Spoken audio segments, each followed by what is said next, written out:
한 사람이 태어납니다. 그리고 그 사람이 성장하면서 자라납니다.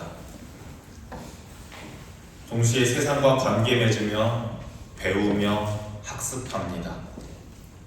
그리고 자라면서 크고 작은 것들을 이뤄냅니다. 그러면서 시간은 계속해서 지나갑니다. 시간이 계속 지나다 보면 어느 순간부터는 자라난다, 성장한다 라는 표현보다는 늙어간다 라는 표현이 어울려지는 때가 찾아옵니다. 잘 움직여지던 것이 이전처럼 잘 움직여지지 않고 이곳 저곳 쑤시기도 하고 아파지기도 합니다. 그리고 이제 더 시간이 지나면 그는 태어나고 성장하고 배우고 이뤘던 것들, 이런 모든 것들을 뒤로 하고 영원한 잠에 듭니다. 죽습니다. 이렇게 한 사람이 태어나서 죽기까지의 모든 과정, 태어나는 것도 포함하고 죽는 것도 포함하는 이 모든 과정을 우리는 인생이라고 부릅니다. 인생을 말하기 위해서, 그리고 인생을 표현하기 위해서 인류는 많은 표현과 많은 비유를 사용했지만 지금까지도 많이 사용되는 비유 중 하나는 인생을 달리기에 비유하는 것입니다. 여러분들도 사람이시기에, 여러분들도 인생이시기에 지금 각자 위치는 다르지만 모두 달리고 계시는 중입니다. 연우와 선우처럼 이제 달린 지 10년밖에 안 된 친구들도 있고, 저처럼 30년, 40년을 향해 달려가시는 분들도 있고, 우리 집사님들처럼 50, 60을 향해 달려가시는 분들도 있고, 우리 권사님, 목사님처럼 70, 80 긴 세월을 오랫동안 달려오신 분들도 계십니다. 이렇게 세월이 꽤나 길기 때문에 인생이라고 하는 달리기는 직선으로 빠르게만 달리면 되는 100m 달리기, 200m 달리기가 아닙니다. 이와는 반대로 멀리 그리고 또 길게 힘들고 지쳐도 끝까지 달려야만 하는 마라톤과도 같습니다. 그런데요, 이 달리기를 2번 할 수는 없습니다. 출발 지점이 마음에 안 든다고 다시 시작할 수가 없습니다. 안타깝게도 그런데 출발 지점이 모두 다릅니다. 누구는 미국에서 태어나고 누구는 한국에서 태어납니다. 누구는 6.25 전쟁 중에 태어나고 누구는 민주화와 산업화 시대에 태어나고 누구는 스마트폰과 생성형 AI 시대에 태어납니다. 누구는 남자로 또 누구는 여자로 태어납니다. 누구는 경제적으로 안정된 부모에게서, 누구는 찢어지게 가난한 가정에서 태어납니다. 누구는 예쁘고 잘생기게 건강한 몸으로 태어나고 누구는 키도 작고 못생기고 허약한 몸으로 태어납니다. 안타깝게도 이 모든 것을 내가 정할 수가 없습니다. 모두 자기가 원하지도 않은 자리에서 원하지도 않은 때에 딱 한 번만 태어나서 달리기를 마치는 그때 딱 한 번 죽습니다. 대신 모두가 한 번은 달릴 수 있다는 기회가 주어졌다는 그 점은 동일합니다. 어쨌거나 모두 다 결승선을 향하여 땀 흘리고 달리고 있다는 것만은 같습니다. 우리 그리스도인들도, 예수님을 구주로 믿는 기독교인들도, 신앙인들도 마찬가지로 달리기를 합니다. 그런데 우리가 한 가지 착각하지 말아야 할 것은, 혼란스러워하지 말아야 할 것은 예수님을 믿는다고 해서, 하나님을 믿고 신앙생활을 하는 사람의 달리기라고 해서 하나님께서 우리가 달릴 때 우리를 힘들게 만들고 무거운 짐을 우리한테만 가볍게 만들어 주신다거나, 하나님께서 교회 다니는 사람만 지능 말고 평평한 좋은 포장도로로 달릴 수 있게, 힘들지 않고 편안하게 완주할 수 있게 도와주시는 건 아닙니다. 물론 제가 믿는 하나님, 물론 여러분들이 믿는 하나님은 분명 나보다 나를 더 잘 아시고 우리의 필요를 채워주시고 우리를 도와주시는 하나님이 맞으시지만, 하나님께서 우리를 도우신다는 말은 그런 식으로 도와주신다는 말이 아닙니다. 하나님께서 우리를 도와주시는 방식은 여러 가지 방식이 있겠지만 성경이 우리에게 가르쳐주고 있는 결정적인 방식 중 하나는 우리가 결승선까지 달리는 것을 포기하지 않도록 이리 가야 하나 저리로 가야 하나 막막한 때 또는 갈피를 잡지 못하는 때에 우리가 바라보아야 할 예수님이라고 하는 표대를 우리에게 보여주셨습니다. 그리고 그를 바라보고 힘들고 지칠 때 그를 바라보고 끝까지 경주를 달려가라고 말씀하십니다. 오늘 우리가 읽은 히브리서 12장 1절부터 3절의 본문 말씀을 어린이들도 쉽게 이해할 수 있도록 현대인의 성경으로 번역한 것을 같이 한번 읽어보면 좋겠습니다. 히브리서 12장 1절부터 3절을 현대인의 성경으로 같이 화면을 보면서 읽어보겠습니다. 시작. 이렇게 많은 증인들이 우리를 지켜보고 있습니다. 그러므로 우리도 모든 무거운 짐과 얽매이기 쉬운 죄를 벗어버리고 목표를 향해 꾸준히 달려갑시다. 그리고 우리 믿음의 근원이시며 우리 믿음을 완전케 하시는 예수님을 바라봅시다. 그분은 장차 누릴 기쁨을 위하여 부끄러움과 십자가의 고통을 참으셨으며 지금은 하나님의 오른편에 앉아 계십니다. 여러분은 죄인들의 이런 증오를 몸소 참으신 예수님을 생각하면서 낙심하지 말고 용기를 내십시오. 아멘.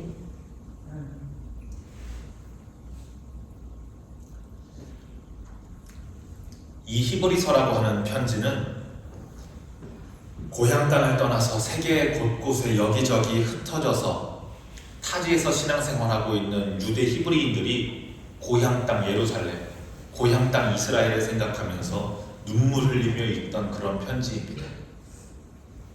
타지에서 해야만 하는 인생이라는 달리기에 지쳐서 삶을 포기하고 싶을 때 읽었던 책이 바로 이 히브리서입니다.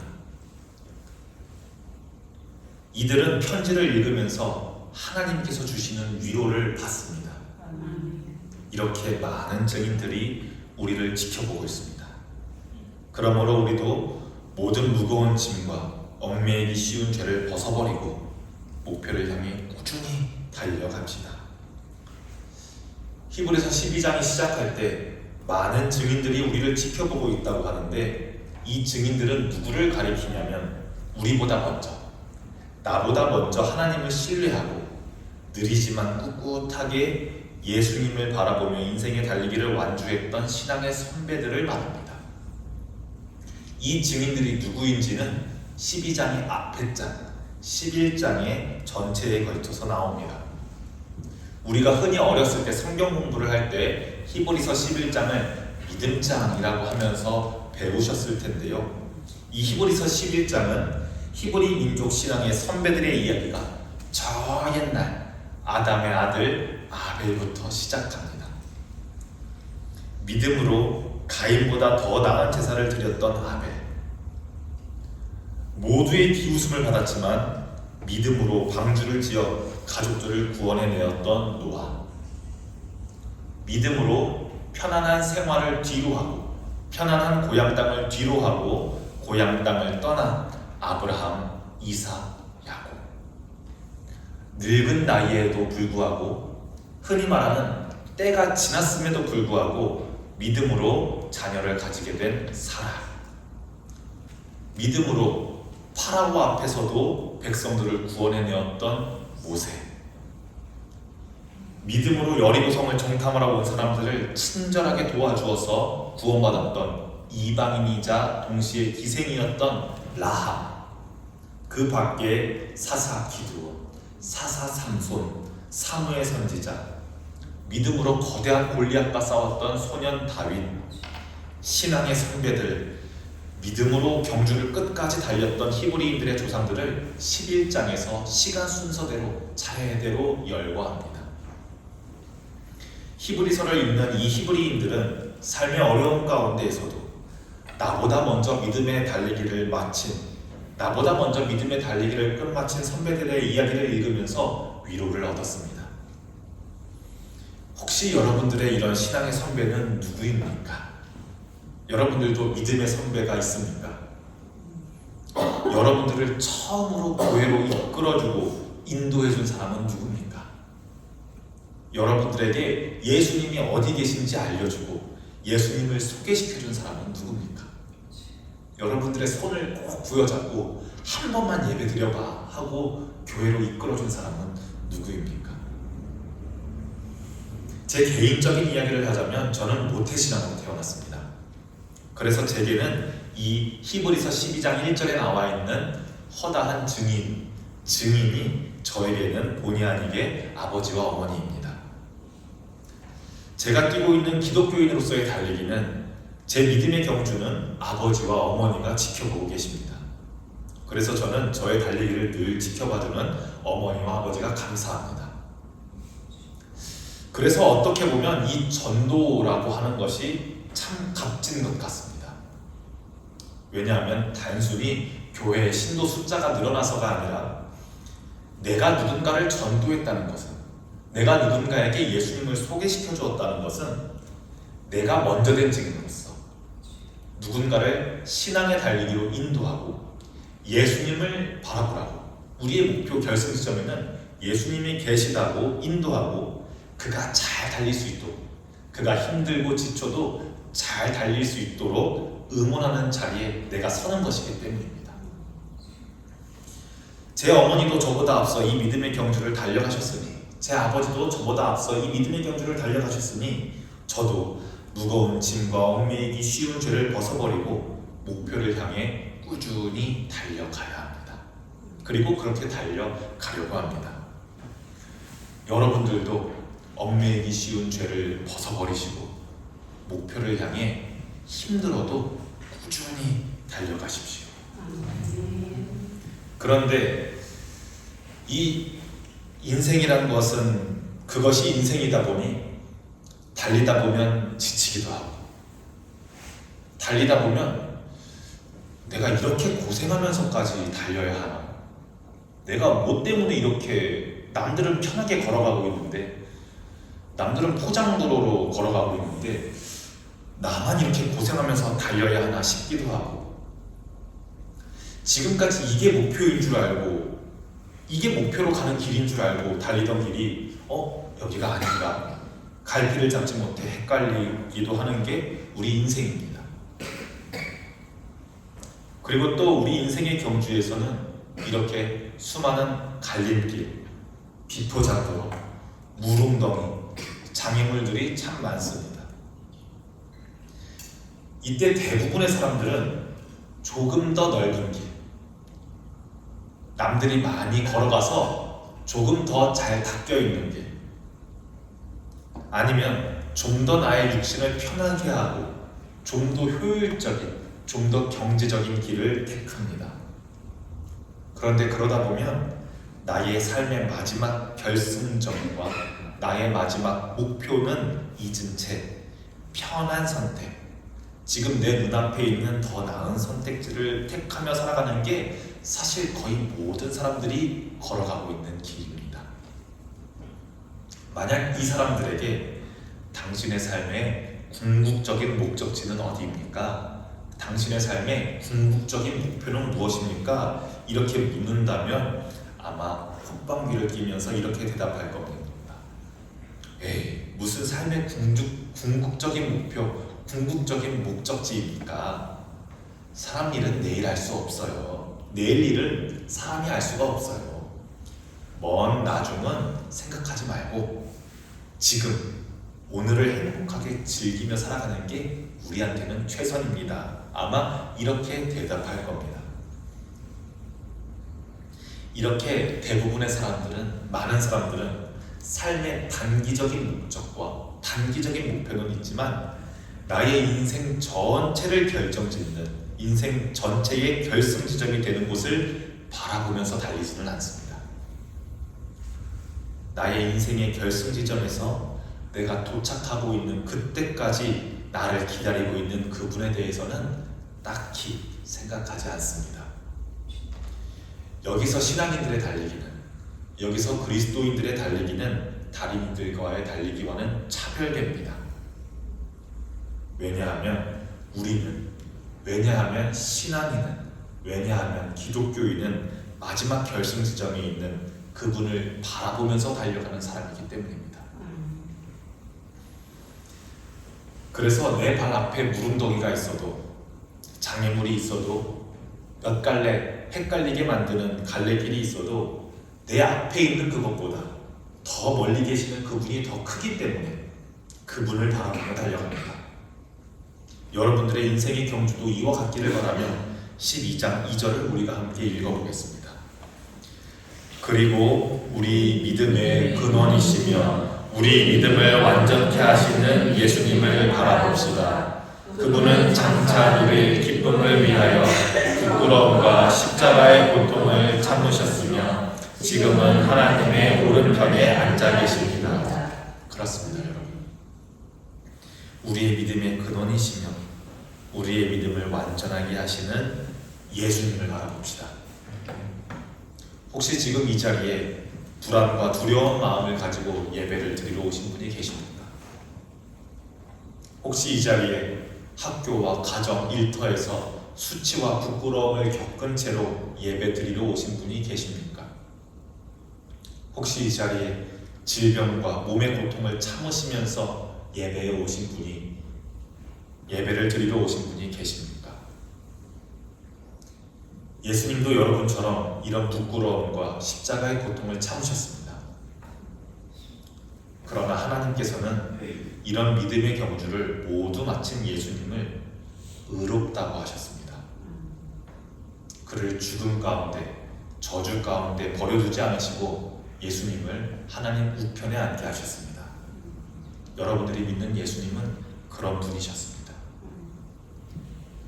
그러니 여러분들이 믿는 예수님이 받으셨던 고난을 생각하시면서 낙심하지 말라고 격려하는 히브리서 12장 3절을 마지막으로 우리가 같이 읽어보겠습니다. 여러분들은 죄인들의 이런 증오를 몸소 참으신 예수님을 생각하면서 낙심하지 말고 용기를 내십시오. 아멘. 예수님을 바라본다는 건 단순히 눈을 들어서 하늘을 바라보라는 얘기가 아닙니다. 그분의 삶의 방향, 예수님이 걸었던 사랑의 발걸음, 예수님의 십자가를 향한 순종의 길을 따라 걷는다는 말입니다. 처음에 말씀드렸듯이 이 길이 그렇게 평탄하지가 않습니다. 기도해도 응답이 더디고요. 내가 지금 제대로 달리고 있는 걸까 싶을 때가 정말 많습니다. 하지만 여러분, 히브리서 저자가 지금 말하고 있듯이 우리에게는 이미 나보다 앞서 달린 믿음의 선배들, 믿음의 증인들이 있습니다. 그들은 한결같이 예수님을 바라보면서 넘어지고 다시 일어서며 끝까지 그 경주를 완주했습니다. 그리고 그 믿음의 증인들은 지금 하늘에 있는 관중석에서, 본향의 관중석에서 지금 우리의 이름을 부르면서 조금만 더 힘내라, 포기하지 말고 조금만 더 달려라, 이렇게 응원하고 있습니다. 그리고 누구보다 제일 결승선에서 우리를 맞이하실 그분, 우리의 믿음을 완전하게 하시는 예수 그리스도께서 그 자리에서 손을 벌리고 기다리고 계십니다. 그래서 여러분, 두려워하지 마십시오. 지쳐도 멈추지 마십시오. 그분이 우리를 기다리시기에 여러분들도 그분을 바라보면서 달려가십시오. 3절에 말하는 것처럼 낙심하지 말고 용기를 내십시오. 오늘 이 말씀을, 히브리서 12장 1절부터 3절의 말씀을 가슴에 새기시고 여러분들의 믿음의 달리기를 다시 시작하시기 바랍니다. 혹시 너무 지쳐서 잠시 멈춰섰던 분이 계시다면 다시 신발끈을 묶으시고 뒤를 돌아보지 마시고 땅을 보지 마시고 고개를 들어서 예수님을 바라보십시오. 그 예수님을 바라보며 오늘도 믿음의 길을 함께 달려가시는 여러분들 되시기를 주님의 이름으로 축원합니다. 은혜의 하나님 아버지, 오늘 말씀을 통해 우리 인생이 주님을 향한 경주임을 다시 깨닫게 하시니 감사합니다. 우리가 달리는 동안 쉽게 얽매이는 죄와 무거운 짐을 벗어버리고 믿음의 주이시며 온전하게 하시는 예수님을 바라보게 하옵소서. 앞서 믿음의 경주를 걸어간 많은 증인들처럼 우리도 인내로서 주께서 주신 길을 달려가게 하시고 낙심하지 않고 용기를 잃지 않게 붙들어 주옵소서. 경주에 지쳐있는 이들에게는 새로운 힘을 주시고 눈물로 한 발 한 발 걸어가는 이들에게는 주님의 위로를 더하셔서 우리 모두가 믿음의 결승선을 향해 다시 걸음을 내딛게 하옵소서. 우리의 인생의 시작도, 인생의 과정도, 인생의 마침도 모두 주님께 있음을 고백하며 예수 그리스도의 이름으로 기도합니다. 아멘.